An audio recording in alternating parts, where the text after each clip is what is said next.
વિડીયોમાં તમે જે આ ઢગાને જોઈ રહ્યા છો તે હેવાન છે, જેણે 5 વર્ષની માસૂમ ફૂલ જેવી દીકરી સાથે દુષ્કર્મ આચર્યું છે। આ સનસનીખેજ ઘટના છે રાજકોટ જિલ્લાના વિછિયા પંથકની, જ્યાં નરાધમ સ્કૂલ બસ ચલાવે છે અને બાલવાટિકામાં અભ્યાસ કરતી બાળકીને આ નરાધમે હવસનો શિકાર બનાવી।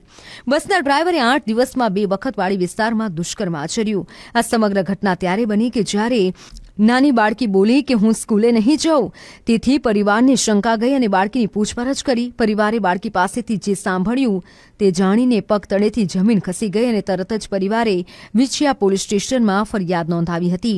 પોલીસે ઘટનાની ગંભીરતા સમજીને સ્કૂલ બસના ડ્રાઈવર કાળુ ચાઉની ધરપકડ કરી પોક્સો હેઠળ ગુનો નોંધી કડકમાં કડક કાર્યવાહી શરૂ કરવામાં આવી। ગુજરાતભરના તાજા સમાચાર મેળવવા માટે અમારી ગુજરાત નેશનલ ટીવી ન્યૂઝને સબસ્ક્રાઇબ કરો, બેલ આઇકોન પર ક્લિક કરો।